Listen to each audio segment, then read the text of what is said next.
Welcome to Core Steps Education. Hi hello aspirants, welcome to core steps education. ఈరోజు మనం ఫిబ్రవరి 2026 top 50 current affairs గురించి కంప్లీట్గా నేర్చుకుందాం. కేవలం చదవడం కాదు, ఎగ్జామ్ పాయింట్ ఆఫ్ వ్యూలో ఎలా గుర్తుంచుకోవాలో కూడా మనం ఇక్కడ నేర్చుకుందాం.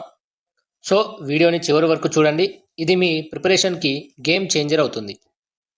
ఫస్ట్ సెక్షన్ 1, అంతర్జాతీయ అంశాలు, ఇంటర్నేషనల్ అఫైర్స్. ఇందులో ఫస్ట్ క్వశ్చన్ వచ్చేసి 2026లో ఇటలీలో జరిగే 61వ వెనిస్ బినాలే అంతర్జాతీయ కళా ప్రదర్శన యొక్క థీమ్ ఏమిటి? ఆప్షన్స్: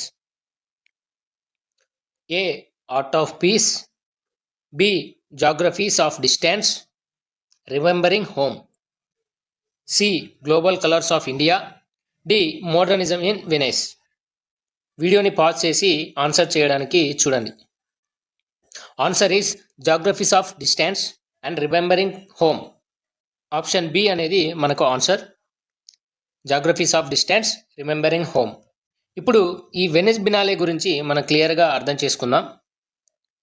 వెనిస్ బినాలే 2026, ఈ వెనిస్ బినాలే 2026 అనేది ప్రపంచంలోనే అత్యంత ప్రెస్టీజియస్ ఆర్ట్ ఎగ్జిబిషన్. అంటే దీనిని కళా ప్రపంచపు ఒలింపిక్స్గా కూడా పిలుస్తారు. ఇటలీలోని వెనిస్లో జరిగే ఈ ప్రదర్శనను కళా ప్రపంచపు ఒలింపిక్స్గా కూడా పిలుస్తారు. ఇప్పుడు జరిగింది 61వ ఎడిషన్. దీనిని ఆర్ట్ ఒలింపిక్స్, కళా ప్రపంచపు ఒలింపిక్స్గా కూడా పిలుస్తారు. దీని నేపథ్యాన్ని చూసుకుంటే ఇది 1895లో ప్రారంభించారు. ఇది ప్రపంచంలోనే అత్యంత పురాతన మరియు ప్రతిష్టాత్మకమైన కళా ప్రదర్శన. ఇందులో భారత్ యొక్క ప్రాముఖ్యత అనేది మనం చూసుకుంటే, గతంలో 2019లో గాంధీజీ 150వ జయంతి సందర్భంగా భారత్ ఇందులో పాల్గొని విమర్శకుల ప్రశంసలు అందుకుంది. 2026లో పాల్గొనడం ద్వారా భారతీయ సమకాలీన కళను, కాంటెంపరీ ఆర్ట్, సమకాలీన కళ అంటే కాంటెంపరీ ఆర్ట్, అంతర్జాతీయ కళా వేదికపై ప్రదర్శించే అవకాశం లభిస్తుంది. దీని గురించి క్లియర్గా చూస్తే దీని యొక్క థీమ్ వచ్చేసి జాగ్రఫీస్ ఆఫ్ డిస్టెన్స్. అంటే వలస వెళ్ళిన వారు తమ మూలాలను ఎలా గుర్తుంచుకుంటారు అనే సామాజిక కోణాన్ని ఆవిష్కరిస్తారు. This is about Venice Biennale. India కూడా ఇందులో పాల్గొంటే మన కాంటెంపరీ ఆర్ట్ని వరల్డ్ స్టేజ్పై చూపించే అవకాశం ఉంటుంది. అంటే ఇక్కడ మన ఎగ్జామ్ పరంగా మనం చూస్తే Venice Biennale is equal to art Olympics. Next second question చూస్తే ఎలక్ట్రానిక్స్ సంతకాలు, ఎలక్ట్రానిక్ సిగ్నేచర్స్ మరియు సురక్షిత డిజిటల్ లావాదేవీల కోసం భారత్ మైటీ ఏ అంతర్జాతీయ సంస్థతో ఒప్పందం చేసుకుంది? Option A BRICS, B ASEAN, C European Union, D G20. Answer is C European Union. ఇప్పుడు దీని గురించి క్లియర్గా ఎక్స్ప్లెనేషన్ మనం చూసుకుంటే, భారత్ ఎలక్ట్రానిక్స్ అండ్ ఐటీ మంత్రిత్వ శాఖ, ministry of electronics and IT మరియు యూరోపియన్ యూనియన్ మధ్య కుదిరిన కీలక ఒప్పందమే ఇది. దీని యొక్క ప్రయోజనం చూసుకుంటే డిజిటల్ సంతకాలను పరస్పరం గుర్తించడం, అంటే డిజిటల్ సిగ్నేచర్స్ ఆర్ ఎలక్ట్రానిక్ సిగ్నేచర్స్ను మ్యూచువల్ రికగ్నైజ్ చేయడం. దీనివల్ల భారత్ మరియు ఐరోపా దేశాల మధ్య సరిహద్దులు లేని డిజిటల్ వాణిజ్యం మరియు సురక్షిత ఆన్లైన్ లావాదేవీలు సులభమవుతాయి. దీని యొక్క ముఖ్య ఉద్దేశం వచ్చేసి భారత్ యొక్క డిజిటల్ ఇండియా మరియు EU యొక్క డిజిటల్ సింగిల్ మార్కెట్ మధ్య సమన్వయం కుదుర్చుకోవడం. అంటే దీనివల్ల క్రాస్ బార్డర్ డిజిటల్ ట్రాన్సాక్షన్ అనేది ఈజీ అవుతుంది. మనం ఆన్లైన్ ట్రేడ్ అనేది సెక్యూర్ చేసుకోవడానికి పాసిబుల్ అవుతుంది. ఈ ఒప్పందం ద్వారా భారత్ అభివృద్ధి చేసిన ఈ-సైన్ టెక్నాలజీని ఐరోపా దేశాల్లో పత్రాల ధృవీకరణకు వాడుకోవచ్చు. అలాగే ఇది కేవలం వాణిజ్యమే కాకుండా సైబర్ సెక్యూరిటీ మరియు డేటా ప్రైవసీలో కూడా పరస్పర సహకారాన్ని అందిస్తుంది. అంటే ఇది డిజిటల్ ఇండియాకి బూస్ట్ ఇస్తుంది. Okay, next question. ఇది చాలా ఇంపార్టెంట్ క్వశ్చన్, చూడండి. అమెరికా మరియు రష్యాల మధ్య ఉన్న చివరి అణు ఆయుధ నియంత్రణ ఒప్పందం న్యూ స్టార్ట్ ఏ సంవత్సరంలో ముగియనుంది? Option A 2025, option B 2026, option C 2027, option D 2030. The correct answer is option B, 2026. America మరియు రష్యాల మధ్య ఉన్న చివరి అణు ఆయుధ నియంత్రణ ఒప్పందం న్యూ స్టార్ట్ అనేది ఈ సంవత్సరం అయినటువంటి 2026లో ముగియనుంది. మనం దీని గురించి క్లియర్గా చూస్తే అసలు న్యూ స్టార్ట్ అంటే ఏంటి? న్యూ స్టార్ట్ అంటే strategic arms reduction treaty. New start అంటే స్ట్రాటజిక్ ఆర్మ్స్ రిడక్షన్ ట్రీటీ. ఇది యుఎస్ఏ అంటే అమెరికా మరియు రష్యాల మధ్య ఉన్న ఏకైక అణు ఆయుధ నియంత్రణ ఒప్పందం, అంటే న్యూక్లియర్ వెపన్స్ లిమిట్ చేసే అగ్రిమెంట్. దీని గురించి తాజా పరిణామం చూసుకుంటే ఈ ఒప్పందం 2026లో ముగియాల్సి ఉండగా అంతర్జాతీయ ఉద్రిక్తతల మధ్య దీని మరో ఏడాది పాటు పొడిగించాలని రష్యా ప్రతిపాదించింది. అణు యుద్ధ ముప్పును నివారించడంలో ఇది అత్యంత కీలకం. ఇది ఒకవేళ ఎక్స్పైర్ అయితే న్యూక్లియర్ ఆర్మ్స్ రేస్ అనేది మళ్ళీ మొదలయ్యే ప్రమాదం ఉంది.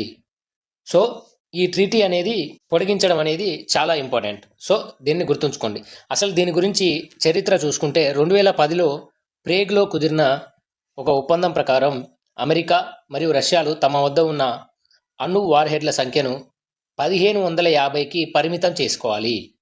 అంటే అమెరికా వద్ద 1550 కంటే ఎక్కువ ఉండొచ్చు, రష్యా వద్ద కూడా ఇంకా ఎక్కువ ఉండొచ్చు. కానీ వాటిని 1550కి తగ్గించుకుంటూ పరిమితం చేసుకోవాలి అనేది ఈ యొక్క ఒప్పందం తెలియజేస్తుంది. దీనికి సంబంధించిన ప్రస్తుత సంక్షోభం చూసుకుంటే ఉక్రెయిన్ యుద్ధం కారణంగా రష్యా ఈ ఒప్పందం నుండి తాత్కాలికంగా వైదొలుగుతున్నట్లు గతంలో ప్రకటించింది.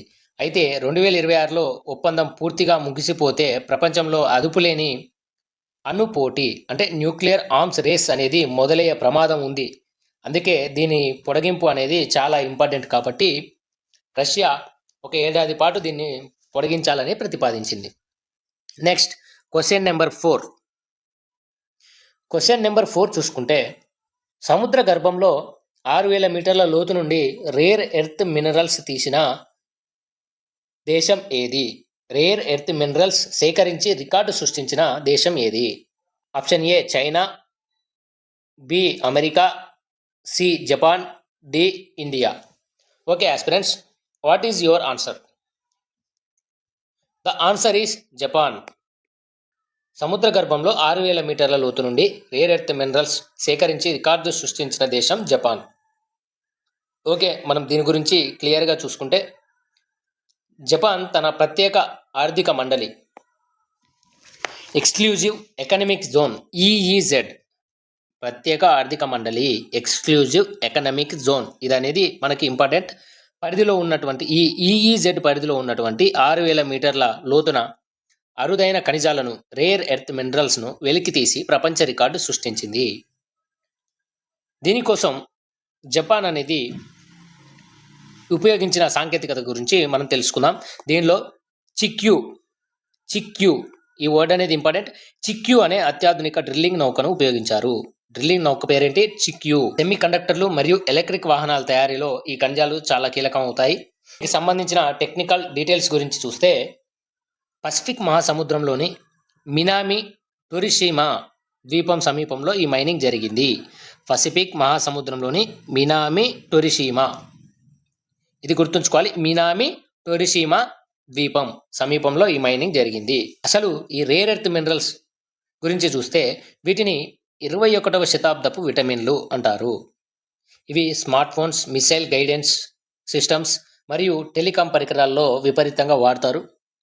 అలాగే మనం రెగ్యులర్గా యూజ్ చేసే స్మార్ట్ ఫోన్స్లో, ఈవీ బ్యాటరీస్లో కూడా వీటి యొక్క ఉపయోగం అనేది చాలా ఎక్కువగా ఉంటుంది. దీని యొక్క వ్యూహం చూసుకుంటే ప్రస్తుతం ప్రపంచవ్యాప్తంగా ఈ ఖనిజాలపై చైనాకు 90% పైగా గుత్తాధిపత్యం ఉంది. దీనిని బద్దలు కొట్టడానికి జపాన్ చేసిన ఈ సాహసం ఒక game changer. Next question number 5. 16 ఏళ్లలోపు పిల్లలకు సోషల్ మీడియాను నిషేధించిన మొదటి యూరోపియన్ దేశం ఏది? Options: France, Germany, Italy, Spain. 16 ఏళ్లలోపు పిల్లలకు సోషల్ మీడియాను నిషేధించినటువంటి మొట్టమొదటి యూరోపియన్ దేశం అనేది స్పెయిన్. స్పెయిన్ దేశం 16 ఏళ్లలోపు ఉన్నటువంటి పిల్లలకు సోషల్ మీడియాను బ్యాన్ చేసింది. ఓకే, దీని గురించి క్లియర్గా ఎక్స్ప్లెనేషన్ చూసుకుంటే, మైనర్ల మానసిక ఆరోగ్యం మరియు భద్రతను దృష్టిలో ఉంచుకొని స్పెయిన్ ప్రభుత్వం విప్లవాత్మక నిర్ణయం తీసుకుంది. అది ఏంటి? 16 ఏళ్లలోపు పిల్లలు సోషల్ మీడియా వాడటాన్ని నిషేధించింది. ఈ సోషల్ మీడియా వాడటాన్ని నిషేధించినటువంటి మొట్టమొదటి యూరోపియన్ దేశంగా, అంటే 16 ఏళ్లలోపు పిల్లల సోషల్ మీడియా వాడకాన్ని నిషేధించినటువంటి మొట్టమొదటి యూరోపియన్ దేశంగా స్పెయిన్ అనేది నిలిచింది. This is very very important. మనకి ఎగ్జామ్స్లో అడిగే అవకాశం ఎక్కువగా ఉంటుంది. సో దీన్ని బాగా గుర్తుంచుకోండి. ఈ ఉల్లంఘించిన కంపెనీలకు భారీ జరిమానాలు విధించే అవకాశం కూడా ఉంటుంది.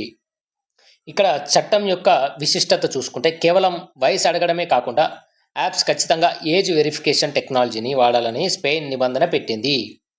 జస్ట్ మనం ఇప్పుడు రెగ్యులర్గా చూసుకుంటే చాలా యాప్స్లో, చాలా సైట్స్లో కూడా జస్ట్ ఏజ్ అనేది అడుగుతుంది. దానిపైన క్లిక్ చేయగానే అది సైట్ కానీ యాప్ కానీ ఓపెన్ అవుతుంది. కానీ ఇక్కడ స్పెయిన్ ఏం చేసింది? ఏజ్ వెరిఫికేషన్ టెక్నాలజీ ప్రతి ఒక్క యాప్ వాడాలని నిబంధన పెట్టింది. దీనివల్ల మన సామాజికంగా ఎటువంటి ప్రభావం పడుతుందంటే, సైబర్ బుల్లియింగ్, అశ్లీల కంటెంట్ మరియు సోషల్ మీడియా అడిక్షన్ నుండి పిల్లలను రక్షించడం దీని యొక్క ప్రధాన ఉద్దేశం. మిగిలిన ఐరోపా దేశాలు కూడా దీనిని అనుసరించే అవకాశం ఎక్కువగా ఉంది. So this is very very important. Next question number 6. ఖనిజాల భద్రత కోసం మరియు చైనాపై ఆధారపడటం తగ్గించడానికి అమెరికా ప్రారంభించిన 12 బిలియన్ ప్రాజెక్టు పేరేంటి? ఖనిజాల భద్రత కోసం మరియు చైనాపై ఆధారపడటం తగ్గించడానికి అమెరికా ప్రారంభించినటువంటి $12 బిలియన్ ప్రాజెక్టు పేరేంటి? Option A project shield, option B project vault, option C project secure, option D project mineral. Answer is project vault. ఈ ప్రాజెక్ట్ వాల్ట్ గురించి మనం క్లియర్గా చూసుకుంటే, అసలు ప్రాజెక్ట్ వాల్ట్ అంటే ఏంటి? ఇది యుఎస్ఏ ప్రారంభించినటువంటి ఒక ముఖ్యమైన ప్రాజెక్ట్. దీని బడ్జెట్ $12 బిలియన్. దీని యొక్క మెయిన్ గోల్ చూసుకుంటే, చైనా మీద ఉన్న డిపెండెన్స్ అనేది తగ్గించడం. అంటే క్లిష్టమైన ఖనిజాలు, క్రిటికల్ మినరల్స్ సరఫరా కోసం చైనాపై ఎక్కువగా ఆధారపడటాన్ని తగ్గించడానికి అమెరికా ప్రవేశపెట్టినటువంటి $12 బిలియన్ ప్రాజెక్ట్ ఇది. దీని యొక్క లక్ష్యం లిథియం, కోబాల్ట్ వంటి ఖనిజాల మైనింగ్ మరియు ప్రాసెసింగ్లో స్వయం సమృద్ధి సాధించడం. ఇది గ్లోబల్ సప్లై చైన్ భద్రతకు సంబంధించింది. ఇది క్రిటికల్ మినరల్ పార్ట్నర్షిప్లో భాగంగా ఉంది. క్రిటికల్ మినరల్ పార్ట్నర్షిప్ అమెరికా తన మిత్ర దేశాలతో, అంటే భారత్ వంటి దేశాలతో కలిసి మైనింగ్ నెట్వర్క్ను బలపరుస్తుంది. దీనివల్ల ఎలక్ట్రిక్ వెహికల్స్, బ్యాటరీల ధరలు భవిష్యత్తులో తగ్గే అవకాశం కూడా ఉంటుంది. ఈ లిథియం అండ్ కోబాల్ట్ అనే మినరల్స్ ఎక్కువగా ఎలక్ట్రిక్ వెహికల్స్కి, ఎలక్ట్రానిక్స్కి, ఈవీ బ్యాటరీస్కి చాలా ఇంపార్టెంట్. అంటే ఇక్కడ మనం ఈ ప్రాజెక్ట్ పేరుని ఎలా గుర్తుంచుకోవాలి? Project Walt. వాల్ట్ అంటే ఇక్కడ మనకు వాల్ట్ అంటే స్టోరేజ్ చేసుకోవడానికి ఉపయోగించేది. అంటే దీన్ని మినరల్ స్టోరేజ్గా, మినరల్స్ని స్టోర్ చేసుకోవడానికి, అంటే మినరల్ స్టోరేజ్కి ఉపయోగించుకుంటున్నారు కాబట్టి దీన్ని ప్రాజెక్ట్ వాల్ట్గా గుర్తుంచుకోవచ్చు. Project vault is equal to storage of the minerals. Next question number 7. ఇటీవల బంగ్లాదేశ్ ఎన్నికల్లో తారిక్ రెహమాన్ నేతృత్వంలోని ఏ పార్టీ 218 సీట్ల మెజారిటీని సాధించింది? Option A Awami League, option B Jatiya party, option C BNP, option D communist party. Answer is BNP. BNP means Bangladesh nationalist party. Okay, next దీని గురించి క్లియర్గా చూసుకుంటే, బంగ్లాదేశ్ నేషనలిస్ట్ పార్టీ బిఎన్పి అనేది రీసెంట్గా జరిగిన ఎన్నికల్లో ఘన విజయం సాధించింది. మొత్తం 300 సీట్లలో 218 సీట్లను కైవసం చేసుకుని మెజారిటీ సాధించింది. తారిక్ రెహమాన్ నేతృత్వంలోని ఈ ప్రభుత్వం ఏర్పడింది. తారిక్ రెహమాన్, ఈ నేమ్ గుర్తుంచుకోండి. తారిక్ రెహమాన్ నేతృత్వంలో ఈ ప్రభుత్వం ఏర్పడింది. ఇది భారత్ బంగ్లాదేశ్ సంబంధాలతో కొత్త అధ్యయనానికి దారితీయవచ్చు. ఇప్పుడు ఇక్కడ జరిగినటువంటి రాజకీయ మార్పును చూసుకుంటే, సుమారు 15 ఏళ్ల తర్వాత అవామీ లీగ్, అంటే షేక్ హసీనా గారి అధికారం కోల్పోయిన తర్వాత జరిగిన ఎన్నికలు ఈ చాలా కీలకమైనటువంటి ఎన్నికలు. 15 ఏళ్ల వరకు అవామీ లీగ్ అనేది అధికారంలో ఉంది.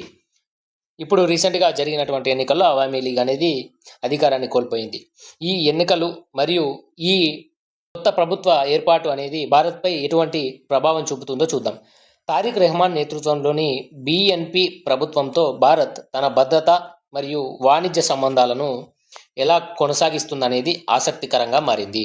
ముఖ్యంగా కనెక్టివిటీ ప్రాజెక్టులు మరియు తీస్తా నది జలాల ఒప్పందాలపై దీని ప్రభావం ఉంటుంది.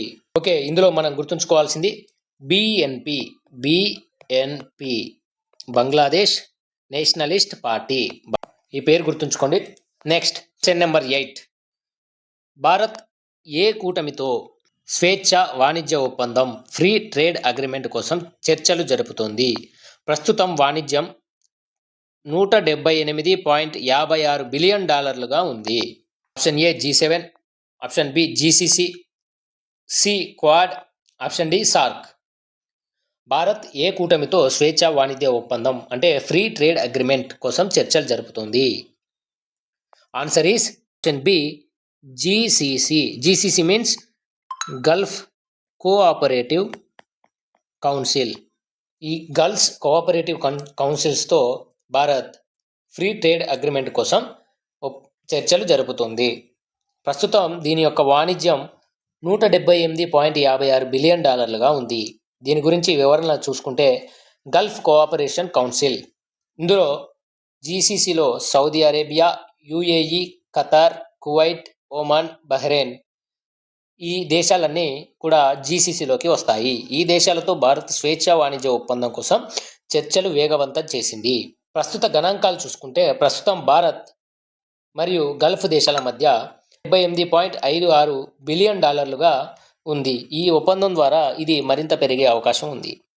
దీని యొక్క ముఖ్య అంశాలు చూసుకుంటే పెట్రోలియం ఉత్పత్తులు, రసాయనాలు మరియు వ్యవసాయ ఉత్పత్తులపై సుంకాలను అంటే టారిఫ్స్ను తగ్గించడం దీని యొక్క లక్ష్యం. దీని యొక్క ప్రాధాన్యత చూసుకుంటే గల్ఫ్ దేశాల్లో సుమారు 90 లక్షల మంది భారతీయులు నివసిస్తున్నారు. ఈ ఒప్పందం వల్ల సేవల రంగం, సర్వీస్ సెక్టార్ మరియు ఉద్యోగ అవకాశాలు కూడా పెరిగే అవకాశం ఉంది. Okay, next question number 9. Data భద్రతా కారణాలతో మరియు దేశీయ యాప్స్ను ప్రోత్సహించడానికి ఇటీవల ఏ దేశం వాట్సాప్ను బ్లాక్ చేసింది? This is also very very important question.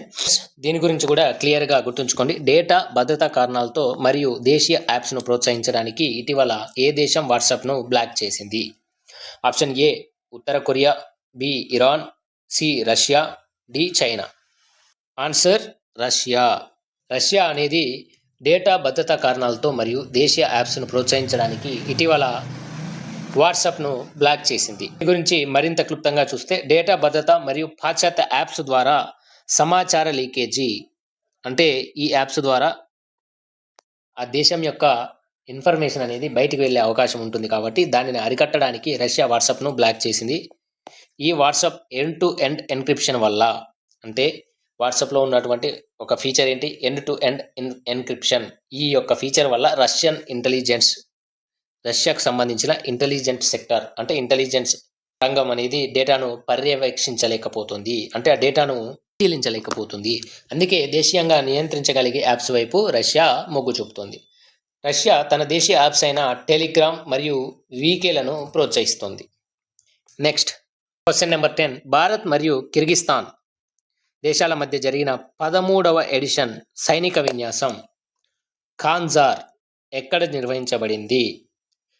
ఇది కూడా important students. This is most important question. ఎగ్జామ్లో ఎక్కువగా అడిగే అవకాశం ఉన్నటువంటి క్వశ్చన్ కూడా ఇది. భారత్ మరియు కిర్గిస్తాన్ దేశాల మధ్య జరిగినటువంటి 13వ ఎడిషన్, ఇది ఎడిషన్ కూడా గుర్తుంచుకోవాలి. 13వ ఎడిషన్ సైనిక విన్యాసం పేరేంటి? ఖాంజార్. అది ఎక్కడ నిర్వహించబడింది? Option A Andhra Pradesh Visakhapatnam, option B Missamari Assam, option C Pokhran Rajasthan, option D Dehradun Uttarakhand. దీనికి ఆన్సర్ వచ్చేసి మిస్సామారి అస్సాంలోని మిస్సామారిలో ఈ యొక్క సైనిక విన్యాసమైనటువంటి ఖాంజార్ నిర్వహించబడింది. దీని గురించి మనం క్లియర్గా చూసుకుంటే ఇది భారత్ మరియు కిర్గిస్తాన్ దేశాల మధ్య జరిగే ఉమ్మడి సైనిక విన్యాసం. భారత్ మరియు కిర్గిస్తాన్ దేశాల మధ్య జరిగేటువంటి ఉమ్మడి సైనిక విన్యాసం యొక్క పేరేంటి అంటే ఖాంజార్. కాన్జార్ అనేది భారత్ మరియు కిర్గిస్తాన్ దేశాల మధ్య జరిగేటువంటి సైనిక విన్యాసం. 2026లో జరిగిన ఈ ఎడిషన్ 13వ ఎడిషన్. ఇప్పుడు 2026లో జరిగింది 13th ఎడిషన్. ఇది అస్సాంలోని మిస్సామారిలో నిర్వహించబడింది. వాద వ్యతిరేక చర్యలపై శిక్షణ దీని యొక్క ప్రధాన ఉద్దేశం. భౌగోళిక వ్యూహం చూస్తే మధ్య ఆసియా అంటే సెంట్రల్ ఆసియా దేశాలతో సంబంధాలను బలపరచుకోవడానికి కనెక్ట్ సెంట్రల్ ఆసియా పాలసీలో భాగంగా కిర్గిస్తాన్తో ఈ విన్యాసాలు చేస్తోంది. అంటే ఇక్కడ మనం ఇంకొక పాయింట్ కూడా గుర్తుంచుకోవాలి. ఇక్కడ ఉన్నటువంటి పాలసీ ఏంటి? కనెక్ట్ సెంట్రల్ ఏసియాని కనెక్ట్ చేసుకునే యొక్క పాలసీలో భాగంగా ఈ యొక్క సైనిక విన్యాసాలు కూడా భారత్ అనేది నిర్వహిస్తుంది. అసలు మిస్సామారిలో ఎందుకు చేస్తుంది అని చూసుకుంటే ఈ ప్రాంతం ఎక్కువగా కొండలతో కూడినటువంటి అటవీ ప్రాంతం కాబట్టి పర్వత యుద్ధ తంత్రం, మౌంటైన్ వార్ఫేర్ మరియు గెరిలా పోరాటాలపై ఇరు సైన్యాలు కూడా అనుభవాలని. ఓకే స్టూడెంట్స్, మనం నెక్స్ట్ సదస్సులు సమావేశాల గురించి క్లియర్గా చూద్దాం. సదస్సులు సమావేశాల్లో క్వశ్చన్ నెంబర్ 1 చూసుకుంటే దుబాయ్లో జరిగినటువంటి వరల్డ్ గవర్నమెంట్స్ సమ్మిట్ 2026 యొక్క థీమ్ ఏమిటి? ఇది కూడా మనకు చాలా ఇంపార్టెంట్ స్టూడెంట్స్. మనకు ఎగ్జామ్స్లో ఎక్కువగా థీమ్స్ గురించి అడిగే అవకాశం ఉంటుంది కాబట్టి దీన్ని క్లియర్గా గుర్తుంచుకోవడానికి ట్రై చేయండి. అక్కడ ఆప్షన్స్ చూస్తే future of innovation, option B shaping future governments, option C digital governance 2026, option D global leadership summit. ఇందులో ఆన్సర్ ఏదనుకుంటున్నారో కామెంట్ చేయండి. ఆన్సర్ వచ్చేసి షేపింగ్ ది ఫ్యూచర్ గవర్నమెంట్స్.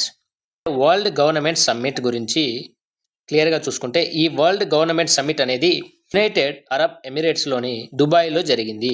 దీని యొక్క థీమ్ వచ్చేసి షేపింగ్ ఫ్యూచర్ గవర్నమెంట్స్.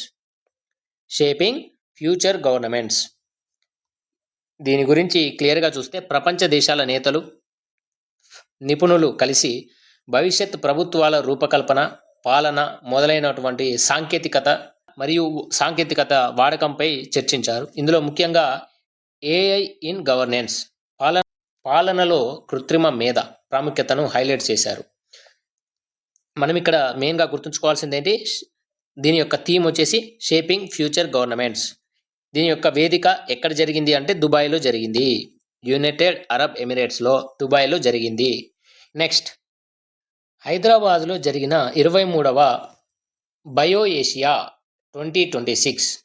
హైదరాబాద్లో జరిగినటువంటి 23వ బయో ఏషియా సదస్సు యొక్క అధికారిక థీమ్ ఏమిటి?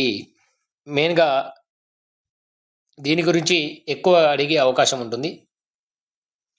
సో స్టూడెంట్స్, ఈ సదస్సులు సమావేశాలు సంబంధించినటువంటి క్వశ్చన్స్ని మీరు బాగా గుర్తుంచుకోవాల్సిన అవసరం ఉంటుంది. కాబట్టి దీని గురించి క్లియర్గా నేర్చుకోండి. వీటిలో నుంచి ఏ పాయింట్ అయినా అడిగే అవకాశం ఉండొచ్చు. సో హైదరాబాద్లో జరిగిన 23వ బయో ఏషియా సదస్సు యొక్క అధికారిక థీమ్ ఏమిటి? Options: health for all, tech bio unleashed, C genome valley progress, option D bio digital revolution. దీనికి సంబంధించినటువంటి ఆన్సర్ వచ్చేసి tech bio unleashed.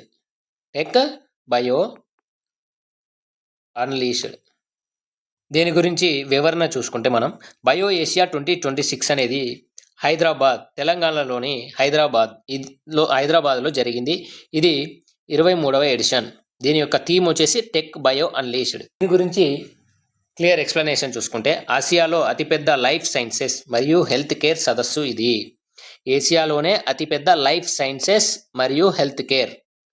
Sciences and health కేర్కి సంబంధించినటువంటి సదస్సు. అంటే this is the Asia's largest life sciences summit.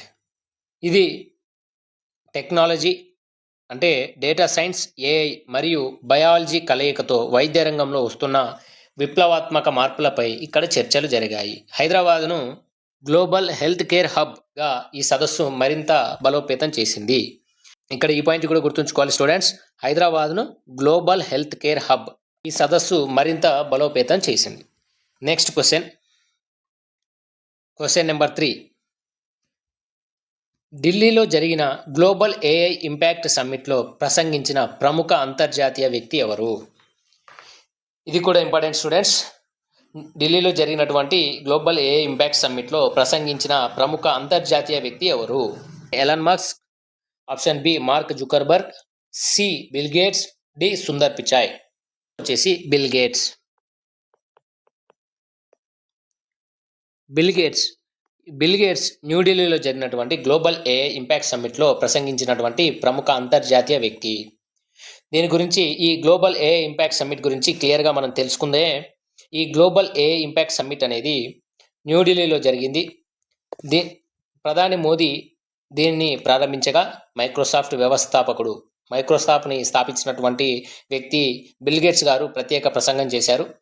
దీనిలో భారత్లో కృత్రిమ మేధ, భారత్లోని ఏఐ అభివృద్ధి కోసం గూగుల్ $1 బిలియన్ పెట్టుబడిని ఇక్కడే ప్రకటించింది. అంటే మనం ఇక్కడ ఇది కూడా గుర్తుంచుకోవాలి, ఈ సమ్మిట్లోనే గూగుల్ కూడా $1 బిలియన్ పెట్టుబడిని మన ఇండియాలో పెట్టడానికి ఇక్కడ ప్రకటించింది. ఇందులో వ్యవసాయం, విద్య, వైద్య రంగాల్లో ఏఐని సామాన్యుడికి ఎలా చేరవేయాలి అనేది దీని ప్రధాన లక్ష్యం. ఓకే, నెక్స్ట్ 4th క్వశ్చన్ చూసుకుంటే 2026 ఫిబ్రవరిలో బహుపాక్షిక నౌకాదళ విన్యాసాలు. 2026 ఫిబ్రవరిలో బహుపాక్షిక నౌకాదళ విన్యాసాలు మిలాన్ 2026 ఎక్కడ నిర్వహించబడ్డాయి? మిలాన్ 2026. ఇటువంటి ఎక్సైజ్ పేర్లను మనం క్లియర్గా గుర్తుంచుకోవాలి. ఇందాక మనం చూసుకుంటే భారత్ మరియు కిర్గిస్తాన్ మధ్య జరిగినటువంటి విన్యాసాలు, సైనిక విన్యాసాల పేరు ఖాంజార్. ఇక్కడ జరిగినటువంటి బహుపాక్షిక నౌకాదళ విన్యాసాల పేరు మిలాన్ 2026. మిలాన్, ఇవి గుర్తుంచుకోవాలి క్లియర్గా. ఇక్కడ ఈ క్వశ్చన్కి వచ్చేసి option A Kochi, option B Mumbai, option C Visakhapatnam, option D Chennai. ఈ మిలాన్ 2026 అనేది విశాఖపట్నంలో జరిగింది. 2026లో విశాఖపట్నంలో జరిగింది. ఆన్సర్ వచ్చేసి విశాఖపట్నం. దీని గురించి మిలాన్ 2026 గురించి మనం క్లియర్గా చూసుకుంటే ఈ మిలాన్ 2026 అనేది ఆంధ్రప్రదేశ్లోని విశాఖపట్నంలో జరిగింది. ఇది ప్రతి 2 ఏళ్లకోసారి భారత్ నిర్వహించే అతిపెద్ద బహుపాక్షిక నౌకాదళ విన్యాసం, అంటే మల్టీలాటరల్ నావల్ ఎక్సర్సైజ్. సుమారు 50కి పైగా దేశాల నౌకాదళాలు ఇందులో పాల్గొన్నాయి. హిందూ మహాసముద్ర ప్రాంతంలో భద్రత మరియు దేశాల మధ్య సమన్వయం పెంచడం దీని యొక్క ముఖ్య ఉద్దేశం. నెక్స్ట్ క్వశ్చన్ చూసుకుంటే 5th క్వశ్చన్ వచ్చేసి రాష్ట్రపతి ద్రౌపది ముర్ము నేషనల్ ఆరోగ్య ఫెయిర్ను మహారాష్ట్రలోని ఏ జిల్లాలో ప్రారంభించారు? నేషనల్ ఆరోగ్య ఫెయిర్ ఏ జిల్లాలో ప్రారంభించారు? Option A Pune, option B Nagpur, option C Buldhana Shegaon, option D Nashik. దీని యొక్క ఆన్సర్ వచ్చేసి బుల్దానా. మహారాష్ట్రలోని బుల్దానా డిస్టిక్లో ద్రౌపది ముర్ము గారు నేషనల్ ఆరోగ్య ఫెయిర్ను ప్రారంభించారు. దీని గురించి మనం క్లియర్గా చూస్తే నేషనల్ ఆరోగ్య ఫెయిర్ ఎక్కడ జరిగింది? మహారాష్ట్రలోని బుల్దానా జిల్లాలోని షెగావ్లో జరిగింది. ఇక్కడ డిస్టిక్ అడిగితే మనం బుల్దానా పెట్టొచ్చు, ఎక్కడ కరెక్ట్ ప్లేస్ అడిగితే షెగావ్ ప్రాంతాన్ని కూడా పెట్టొచ్చు. కాబట్టి ఈ మూడింటిని క్లియర్గా గుర్తుంచుకోండి. నెక్స్ట్, దీనిని ప్రారంభించిన వ్యక్తి ఎవరు? దీనిని ప్రారంభించిన వ్యక్తి ద్రౌపది ముర్ము. దీని గురించి క్లియర్గా చూసుకుంటే ఆయుర్వేదం, యోగా, యునాని, సిద్ధ, హోమియోపతి అంటే ఆయుష్. ఈ ఆయుష్ అనేది 5 యొక్క కలయిక. అంటే ఏ ఫర్ ఆయుర్వేదం, Y for yoga, U for Unani, S for Siddha, H for homeopathy. వీటన్నిటిని కలిపి మనం ఆయుష్గా పిలుస్తాము. ఈ ఆయుష్ వంటి భారతీయ వైద్య విధానాలను ప్రోత్సహించడానికి దీనిని నిర్వహించారు. గ్రామీణ ప్రాంతాల్లో సరసమైన వైద్య సదుపాయాలపై అవగాహన కూడా కల్పించారు. Next 6th question. World sea food కాంగ్రెస్కు భారత్ తొలిసారిగా ఏ నగరంలో ఆతిథ్యం ఇవ్వనుంది? This is also a very very important question. World sea food congress Bharat తొలిసారిగా ఏ నగరంలో ఆతిథ్యం ఇవ్వనుంది? Option A Kochi, option B Visakhapatnam, option C Chennai, option D Kolkata. So students, once question చూశాక పాస్ చేసి ఆన్సర్ చేయడానికి ట్రై చేయండి. లేదు, ఆన్సర్ని కామెంట్ చేయండి. ఈ వరల్డ్ సీ ఫుడ్ కాంగ్రెస్ అనేది చెన్నైలో జరిగింది. అంటే ఈ వరల్డ్ సీ ఫుడ్ కాంగ్రెస్ను భారతదేశం తొలిసారిగా, ఇది గుర్తుంచుకోవాలి మనం, భారతదేశం తొలిసారిగా ఈ వరల్డ్ సీ ఫుడ్ కాంగ్రెస్ను చెన్నైలో నిర్వహించింది. చెన్నైలో. This is very very important. దీని గురించి క్లియర్గా చూస్తే వరల్డ్ సీ ఫుడ్ కాంగ్రెస్ను చెన్నైలో నిర్వహించింది ఇండియా. ఇది 25th ఎడిషన్. ఈ ఎడిషన్ కూడా గుర్తుంచుకోవాలి. వరల్డ్ సీ ఫుడ్ కాంగ్రెస్ అనేది ఇండియాలో 2026లో నిర్వహించినటువంటి ఎడిషన్ వచ్చేసి 25th ఎడిషన్. ఇది ఇండియాలో చెన్నైలో నిర్వహించారు. దీని యొక్క నిర్వాహకుల గురించి చూసుకుంటే marine products export development authority MPEDA మరియు వరల్డ్ సీ ఫుడ్ కాంగ్రెస్ సంయుక్తంగా దీనిని నిర్వహిస్తున్నాయి. వరల్డ్ సీ ఫుడ్ కాంగ్రెస్ మరియు marine product export development authority, ఈ రెండు కూడా మనం గుర్తుంచుకోవాలి.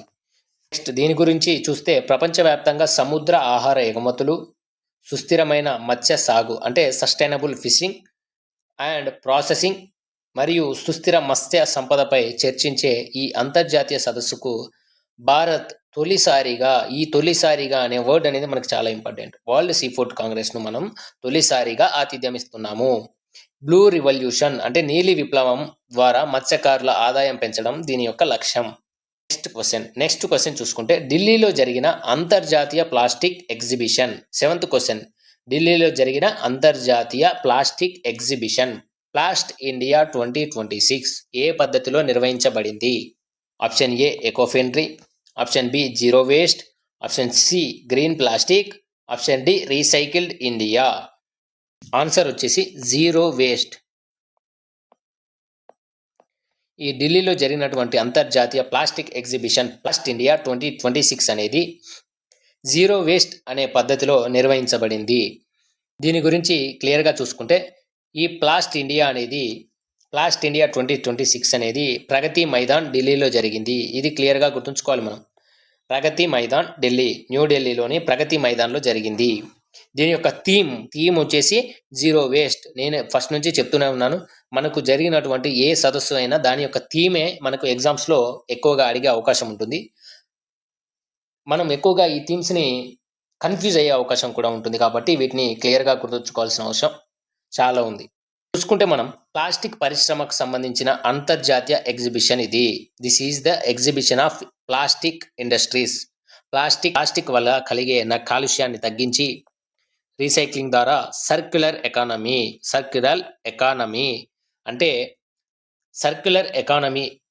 మనకి ఇక్కడ ఏదైనా వస్తువుని మనం రీసైకిల్ చేసుకుంటూ మళ్ళీ దాన్ని తిరిగి యూజ్ చేసుకుంటూ మనం ఎకానమీని బిల్డ్ చేసుకుంటే దాన్ని సర్క్యులర్ ఎకానమీ అంటారు.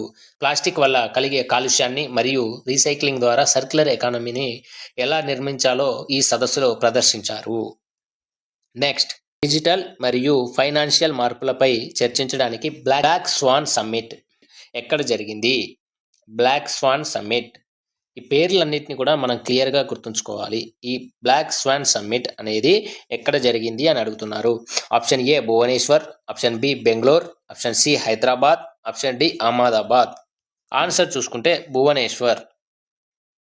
ఈ డిజిటల్ మరియు ఫైనాన్షియల్ మార్పులపై చర్చించడానికి బ్లాక్ స్వాన్ సమ్మిట్ అనేది భువనేశ్వర్లో జరిగింది. దీని గురించి క్లియర్గా మనం ఎక్స్ప్లెనేషన్ చూసుకుంటే బ్లాక్ స్వాన్ సమ్మిట్ అనేది ఒడిస్సాలోని భువనేశ్వర్లో జరిగింది. అరుదుగా జరిగే కానీ భారీ ప్రభావం చూపే ఆర్థిక మరియు లేదా సాంకేతిక మార్పులను బ్లాక్ స్వాన్ ఈవెంట్స్ ఎలా ఎదుర్కోవాలో చర్చించడానికి ఈ సదస్సు జరిగింది. ముఖ్యంగా డిజిటల్ ట్రాన్స్ఫర్మేషన్ మరియు ఫిన్టెక్ రంగాలపై దృష్టి సారించారు. Okay students, next question. Bharat ఇటీవల ఏ సంస్థ యొక్క అధ్యక్షత బాధ్యతలను విశాఖపట్నంలో చేపట్టింది? This is very very very important question students. దీన్ని ఎక్కువగా మనకి ఇప్పుడు జరిగేటువంటి మ్యాక్సిమం ఎగ్జామ్స్లో అడిగే అవకాశం ఉంటుంది కాబట్టి క్లియర్గా చూడండి. భారత్ ఇటీవల ఏ సంస్థ యొక్క అధ్యక్ష బాధ్యతలను చైర్మన్షిప్ విశాఖపట్నంలో చేపట్టింది? ఎక్కడ చేపట్టింది? విశాఖపట్నంలో. ఆప్షన్ చూసుకుంటే option A BIMSTEC, option B IONS అంటే Indian ocean naval symposium, next ICAR, option D BRICS. ఇందులో ఆన్సర్ వచ్చేసి అయాన్స్ అంటే Indian ocean naval symposium. Bharat ఇటీవల అయాన్స్ యొక్క అధ్యక్ష బాధ్యతలను విశాఖపట్నంలో చేపట్టింది. ఈ అయాన్స్ చైర్మన్షిప్ గురించి చూసుకుంటే ఇది విశాఖపట్నంలో జరిగింది. ఓషన్ నేవల్ సింపోజియం అధ్యక్షత బాధ్యతలను భారత్ విశాఖపట్నంలో చేపట్టింది. హిందూ మహాసముద్ర తీర దేశాల మధ్య సముద్ర భద్రత, విపత్తు నిర్వహణలో నాయకత్వం వహించడానికి భారత్కు ఇది గొప్ప అవకాశం. సముద్ర సమాచార మార్పిడి, ఇన్ఫర్మేషన్ షేరింగ్ మరియు సముద్ర కాలుష్య నివారణపై కీలక ఒప్పందాలు ఇక్కడ జరిగాయి. అయితే మనం చైర్మన్షిప్ ఈ సంవత్సరం చేపట్టాం, కానీ మనకు ముందు ఎవరు ఈ బాధ్యతలను చేపట్టారు అంటే మనం ఎవరి నుండి ఈ బాధ్యతలు స్వీకరించాము అంటే థాయిలాండ్ నుండి మనం ఇటీవల ఈ బాధ్యతలను చేపట్టాము. థాయిలాండ్ నుండి భారత్ ఈ బాధ్యతలను అందుకుంది. పదవీ కాలం చూసుకుంటే భారత్ ఈ పదవిలో 2 ఏళ్ల పాటు అంటే 2026 నుంచి 2028 వరకు కొనసాగుతుంది. అయితే ఇటీవల జరిగినటువంటి అయాన్స్ సమ్మిట్ అనేది ఎన్నవ సమావేశం అంటే ఎన్నో edition. This is 9th edition of IONS summit. భారత నాయకత్వం గురించి చూసుకుంటే 2008లో మొదటి అధ్యక్షుడిగా భారత్ వ్యవహరించింది. This is very very important. మొదటి అధ్యక్షుడిగా అయాన్స్ యొక్క మొదటి అధ్యక్షుడిగా భారత్ అనేది 2008లో వ్యవహరించింది. మళ్ళీ సుమారు 18 ఏళ్ల తర్వాత ఇప్పుడు అంటే 2026లో ఈ బాధ్యతలు చేపట్టింది. దీని యొక్క ప్రాముఖ్యత చూసుకుంటే చైనా హిందూ మహాసముద్రంలో తన ప్రభావాన్ని పెంచుకోవాలని చూస్తున్న తరుణంలో భారత్ ఈ బాధ్యతలు చేపట్టడం ద్వారా నెట్ సెక్యూరిటీ ప్రొవైడర్గా తన పట్టును నిరూపించుకోనుంది. Next 10th question. పంటల పోషణ మరియు మైక్రో న్యూట్రియంట్స్ పై 6వ నేషనల్ క్రాప్ న్యూట్రిషన్ సమ్మిట్. 6వ నేషనల్ క్రాప్ న్యూట్రిషన్ సమ్మిట్ ఎక్కడ జరిగింది? Option A Amritsar, option B Mumbai, option C Bhopal, option D Lucknow. ఆన్సర్ని కామెంట్ చేయండి. ఆన్సర్ వచ్చేసి ముంబై. Option B Mumbai. ఈ 6వ నేషనల్ క్రాప్ న్యూట్రిషన్ సమ్మిట్ అనేది ముంబైలో జరిగింది. దీని గురించి క్లియర్ ఎక్స్ప్లెనేషన్ చూసుకుంటే నేషనల్ క్రాప్ న్యూట్రిషన్ సమ్మిట్ జాతీయ పంటల పోషణ సదస్సు ముంబైలో జరిగింది. ఎక్కడ జరిగింది? ముంబైలో జరిగింది. ఇది 6వ జాతీయ సదస్సు. ఇది ఎన్నో ఎడిషన్? 6th edition. భూసారం తగ్గకుండా మైక్రో న్యూట్రియంట్స్ అంటే సూక్ష్మ పోషకాలు వాటిని వాడడం ద్వారా దిగుబడిని ఎలా పెంచాలో శాస్త్రవేత్తలు చర్చించారు. నానో ఫెర్టిలైజర్స్, నానో ఎరువుల వాడకాన్ని ఈ సదస్సు గట్టిగా సమర్థించింది.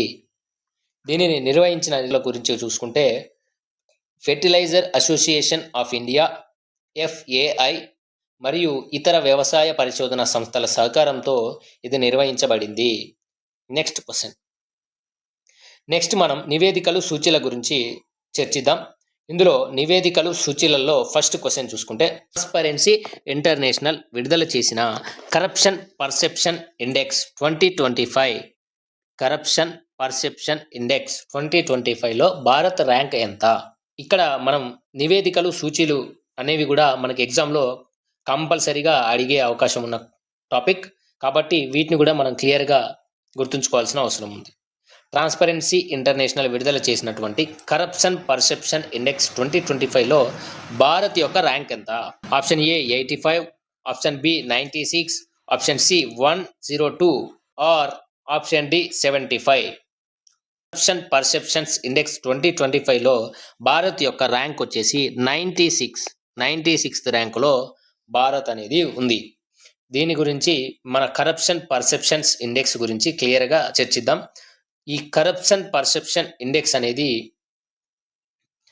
అవినీతిని సూచించేటువంటి ఇండెక్స్. దీనిని నిర్వహించేది ట్రాన్స్పరెన్సీ ఇంటర్నేషనల్. దీనిని ఎవరు విడుదల చేశారు? Transparency international. దీనిలో భారత్ ర్యాంక్ 180 దేశాల జాబితాలో భారత్ 96th స్థానం, 96th ప్లేస్లో ఉంది. గత ఏడాది కంటే కొంచెం మెరుగుపడింది లేదా స్థిరంగా ఉంది అనుకోవచ్చు. ఇందులో ఉన్నటువంటి అత్యుత్తమ ర్యాంకులు అంటే తక్కువ అవినీతి ఉన్నటువంటి దేశాలు అంటే టాప్ ర్యాంకులో ఉన్నటువంటి దేశాలని మనం చూసుకుంటే ఈ దేశాలు పారదర్శకతలో, అవినీతి రహిత పాలనలో ప్రపంచంలోనే మొదటి స్థానాల్లో ఉన్నాయి. వీటి యొక్క స్కోర్లు 100కి దగ్గరగా ఉంటుంది. అంటే వీటి స్కోర్ అనేది ఎక్కువగా ఉంటుంది. స్కోర్ ఎక్కువగా ఉంటే అవినీతి తక్కువగా ఉన్నట్టు. స్కోర్ తక్కువగా ఉంటే అవినీతి ఎక్కువగా ఉన్నట్టు. అంటే ఇక్కడ ఫస్ట్ ప్లేస్లో డెన్మార్క్ కొనసాగుతుంది. అత్యంత తక్కువ అవినీతి ఉన్నటువంటి దేశం డెన్మార్క్. ఇది వరుసగా అగ్రస్థానంలో కొనసాగుతుంది. Denmark is in first rank, first place. Next Finland రెండవ స్థానం. థర్డ్ న్యూజిలాండ్ మూడవ స్థానంలో ఉంది. ఫోర్త్ నార్వే అనేది 4వ స్థానంలో ఉంది. మన టాప్లో ఉన్నటువంటి 4 కంట్రీస్ చూసుకుంటే first one is Denmark, second one is Finland, third one is New Zealand, fourth one is Norway. Next అత్యల్ప ర్యాంకులు అంటే ఎక్కువ అవినీతి ఉన్న దేశాల్లో ఏంటో మనం చూద్దాం. ఈ దేశాలు అంతర్యుద్ధాలు, రాజకీయ అస్థిరత, బలహీనమైన ప్రభుత్వ వ్యవస్థల కారణంగా జాబితాలో చివరన నిలిచాయి. వీటి స్కోరు 20 కంటే తక్కువగా ఉంటుంది. అంటే ఇక్కడ 20 కంటే స్కోర్ తక్కువగా, 100కి స్కోర్ తక్కువగా ఉంటే ఎంత తక్కువగా ఉంటే అంత ఎక్కువ అవినీతి ఉన్నట్టు. మనం అవినీతి ఎక్కువగా ఉన్న దేశాలు టాప్ 3 అంటే కింద నుంచి చూసుకుంటే ఫస్ట్ ప్లేస్లో సోమాలియా అంటే జాబితాలో చివరి స్థానంలో ఉంది. 180 దేశాలలో 180వ ర్యాంకులో ఉంది. నెక్స్ట్ వెనిజులా అత్యంత అవినీతి ఉన్న దేశాల్లో ఒకటి. ఇది 179వ ర్యాంకులో ఉంది. నెక్స్ట్ ఈ సిరియా యుద్ధ ప్రాతిపదిక అస్థిరత వల్ల చివరి వరుసలో ఉంది. 178th ప్లేస్లో ఉంది. నెక్స్ట్ 4th ప్లేస్లో దక్షిణ సుడాన్, సౌత్ సుడాన్ అత్యల్ప ర్యాంకుల్లో కొనసాగుతుంది. ఇది 177th ప్లేస్. మనం అత్యల్ప ర్యాంకులు కలిగినటువంటి 4 దేశాలని కనుక చూసుకుంటే one is Somalia, second one is Venezuela, third one is Syria, fourth one is దక్షిణ సుడాన్ అంటే సౌత్ సుడాన్. ఇప్పుడు చెప్పినవి అన్ని కూడా కింద నుంచి టాప్లో ఉన్నట్టు. అంటే 180, 179, 178, 177 ఇలా గుర్తుంచుకోండి. అత్యుత్తమ దేశాలు 4, అత్యల్ప దేశాలు 4. ప్రభుత్వ రంగంలో అవినీతి ఏ స్థాయిలో ఉందనే అంశంపై నిపుణులు, వ్యాపారవేత్తల అభిప్రాయాలను సేకరించి ఈ ర్యాంకులు ఇస్తారు. 0 నుండి 100 స్కేలుపై ఇస్తారు. 0 అంటే అత్యంత అవినీతి, 100 అంటే అత్యంత క్లీన్ ఉన్నటువంటి దేశాలు అని అర్థం. నెక్స్ట్ క్వశ్చన్, పరిశోధన మరియు అభివృద్ధి, రీసెర్చ్ అండ్ డెవలప్మెంట్ రంగంలో పెట్టుబడులు పెట్టడంలో భారత్ ప్రపంచంలో ఎన్నవ అతిపెద్ద ఇన్వెస్టర్గా నిలిచింది? రీసెర్చ్ అండ్ డెవలప్మెంట్ రంగంలో పెట్టుబడులు పెట్టడంలో భారత్ ప్రపంచంలో ఎన్నవ అతిపెద్ద ఇన్వెస్టర్గా నిలిచింది? Option A 5th, option G 7th, option C 9th, option D 3rd. Answer వచ్చేసి 7th ప్లేస్లో నిలిచింది. దీని గురించి చూసుకుంటే ర్యాంకింగ్స్ని ఇచ్చేది వరల్డ్ ఇంటలెక్చువల్ ప్రాపర్టీ ఆర్గనైజేషన్, పరిశోధన ర్యాంకింగ్ సంస్థ. భారత్ సాధించిన ఘనత, ఇందులో భారత్ సాధించిన ఘనత చూసుకుంటే పరిశోధన మరియు అభివృద్ధి అంటే రీసెర్చ్ అండ్ డెవలప్మెంట్ రంగంలో పెట్టుబడులు పెట్టడంలో భారత్ ప్రపంచంలోనే 7వ అతిపెద్ద ఇన్వెస్టర్గా నిలిచింది. దీని యొక్క పెట్టుబడి సుమారు $75.73 బిలియన్ ఉంది. $75.73 బిలియన్. దీని యొక్క క్లియర్ ఎక్స్ప్లెనేషన్ చూసుకుంటే ఫార్మాస్యూటికల్స్, స్పేస్ టెక్నాలజీ మరియు సాఫ్ట్వేర్ రంగాల్లో భారత్ చేస్తున్న ఖర్చు ఈ ర్యాంకు పెరగడానికి కారణమైంది. గ్లోబల్ ఇన్నోవేషన్ ఇండెక్స్లో భారత్ యొక్క ఎదుగుదలకు ఇది నిదర్శనం. 3rd క్వశ్చన్ చూసుకుంటే నెట్వర్క్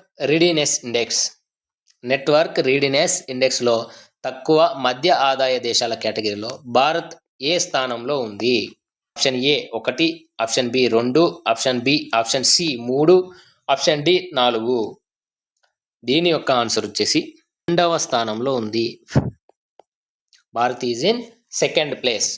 ఈ నెట్వర్క్ రీడినెస్ ఇండెక్స్ గురించి క్లియర్గా మనం చూసుకుంటే ఒక దేశం తన ఆర్థిక వ్యవస్థను మెరుగుపరుచుకోవడానికి ఇన్ఫర్మేషన్ టెక్నాలజీ ఐటీని ఎంత సమర్థవంతంగా వాడుతుందో ఇది తెలియజేస్తుంది. ఇందులో భారత్ యొక్క స్థానం తక్కువ మధ్య ఆదాయ దేశాలు అంటే లోవర్ మిడిల్ ఇన్కమ్ కంట్రీస్ కేటగిరీలో భారత్ 2వ ర్యాంకు సాధించింది. ముఖ్య అంశం ఏంటంటే భారత్ డిజిటల్ మౌలిక సదుపాయాలు అంటే యూపీఐ, 5G విస్తరణ మరియు ఇంటర్నెట్ గవర్నెన్స్లో ప్రపంచ దేశాలను ఆశ్చర్యపరుస్తుంది. వీటి కారణంగా భారత్ ర్యాంకు 2 రావడం అనేది జరిగింది. ఎన్ఎస్ఎస్ఓ వలసల గణాంకాల సర్వే ఏ కాలంలో జరగనుంది? Option A 2026 January to December, option B 2026 July to 2027 June, option C 2025 July to 2026 June, option D 2027 January to June. Answer వచ్చేసి option B 2026 July to 2027 June. NSSO వలసల గణాంకాల సర్వే 2026 జూలై నుండి 2027 June వరకు జరగనుంది. ఈ ఎన్ఎస్ఎస్ఓ గణాంకాల survey గురించి మనం క్లియర్గా చూసుకుంటే, ఈ ఎన్ఎస్ఎస్ఓ మైగ్రేషన్ సర్వే అనేది నేషనల్ శాంపిల్ సర్వే ఆఫీస్ మరియు గణాంక కార్యక్రమ అమలు మంత్రిత్వ శాఖ రెండు కలిపి నిర్వహిస్తున్నాయి. దీని యొక్క సర్వే కాలం వచ్చేసి 2026 జూలై నుండి 2027 జూన్ వరకు. మైగ్రేషన్ సర్వే యొక్క లక్ష్యం చూసుకుంటే, దేశవ్యాప్తంగా అంతర్గత వలసలు అంటే రూరల్ నుండి అర్బన్కు జరిగే వలసలు మరియు ఈ వలసలకు గల కారణాలు మరియు వారి జీవన ప్రమాణాలను అంచనా వేయడం కోవిడ్ తర్వాతి కాలంలో వలసల తీరును అర్థం చేసుకోవడానికి ఇది చాలా కీలకంగా. Next 5th question. మనం ఇప్పుడు టాప్ 50 క్వశ్చన్స్లో 25th క్వశ్చన్లో ఉన్నాం. ఈ పార్ట్లో ఇది last question. World bank Bharat కోసం కొత్త వ్యూహం సిపిఎఫ్ ప్రకారం ఏటా ఎంత నిధులు అందించనుంది? ఆప్షన్ ఏ 2 to 4 బిలియన్ డాలర్లు లేదా 5 నుండి 7 బిలియన్ డాలర్లు. ఆప్షన్ సి 8 నుండి 10 బిలియన్ డాలర్లు. ఆప్షన్ డి 15 నుండి 20 బిలియన్ డాలర్లు. వరల్డ్ బ్యాంక్ భారత్ కోసం కొత్త వ్యూహం సిపిఎఫ్ ప్రకారం ఏటా 8 నుంచి 10 బిలియన్ డాలర్లు అందించనుంది. అంటే ఆన్సర్ వచ్చేసి ఆప్షన్ సి 8 నుంచి 10 బిలియన్ డాలర్లు. 8 నుంచి 10 బిలియన్ డాలర్లు. దీని గురించి క్లియర్ ఎక్స్ప్లెనేషన్ మనం ఇక్కడ చూసుకుంటే, world bank CPF world bank country partnership framework. ఇక్కడ సిపిఎఫ్ అంటే కంట్రీ పార్ట్నర్షిప్ ఫ్రేమ్వర్క్. వివరణ ఏంటంటే, వరల్డ్ బ్యాంక్ భారత్ కోసం కొత్త వ్యూహాన్ని 2025 నుండి 2029ని సిద్ధం చేసింది. 2025 టు 2029ను వరల్డ్ బ్యాంక్ అనేది సిద్ధం చేసింది. 5 ఏళ్లలో ఏడాదికి 8 నుంచి 10 బిలియన్ డాలర్ల చొప్పున నిధులు అందజేస్తుంది. వరల్డ్ బ్యాంక్ సిపిఎఫ్ అనేది మన ఇండియాకు వచ్చే 5 ఏళ్లలో ఏడాదికి 8 నుండి 10 బిలియన్ డాలర్ల చొప్పున అందజేస్తుంది.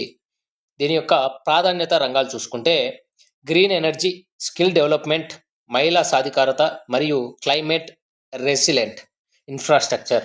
ఇది భారతదేశ వికాసానికి ప్రపంచ బ్యాంక్ ఇచ్చే అతిపెద్ద ఆర్థిక మద్దతులో ఒకటి. Okay students, this is about part 1. మన నెక్స్ట్ 25 క్వశ్చన్స్ని పార్ట్ 2లో క్లియర్గా చూసుకుందాం. ఈ వీడియో కనుక మీకు నచ్చితే లైక్, షేర్, కామెంట్ చేయండి. Core steps education channel subscribe చేసుకోండి. Thank you. జై హింద్. ఈ వీడియో మీకు నచ్చితే లైక్, షేర్, కామెంట్ చేయండి. మరిన్ని ఎడ్యుకేషనల్ వీడియోల కోసం కోర్ స్టెప్స్ ఎడ్యుకేషన్ ఛానల్ను సబ్స్క్రైబ్ చేయండి.